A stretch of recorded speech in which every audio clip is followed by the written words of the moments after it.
యేసుక్రీస్తు డిసెంబర్ 25నే జన్మించాడా? నిజానికి బైబిల్లో ఒక్క ప్రదేశంలో కూడా డిసెంబర్ 25న యేసయ్య జన్మించినట్లు లేదు. అలానే ఆయన మరణ దినము అంటే గుడ్ ఫ్రైడే, ఆయన పునరుద్ధాన దినము అంటే ఈస్టర్ తారీఖులు కూడా బైబిల్లో లేవు. అయితే చరిత్రను బట్టి అది డిసైడ్ చేయడం జరిగింది. మరి 25 డిసెంబర్న యేసుక్రీస్తు జన్మించాడని ఎలా స్టార్ట్ అయింది? క్రీస్తు శకము 336వ సంవత్సరంలో రాయబడిన ద క్రోనోగ్రాఫ్ ఆఫ్ 354లో రాయబడిన విషయం ఏంటంటే, జనవరి 1కు 8 రోజుల ముందు అంటే డిసెంబర్ 25న యూదయాలోని బెత్లెహేములో యేసుక్రీస్తు జన్మించాడు. సో అప్పటి హిస్టారికల్ రికార్డులో రాయబడి ఉంది కాబట్టి డిసెంబర్ 25నే యేసుక్రీస్తు జన్మించినట్లా అంటే అవ్వచ్చు, కాకపోవచ్చు.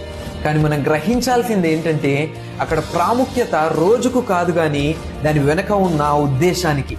అసలు క్రిస్టియన్స్ క్రిస్మస్ ఎందుకు సెలబ్రేట్ చేస్తారు? నరకానికి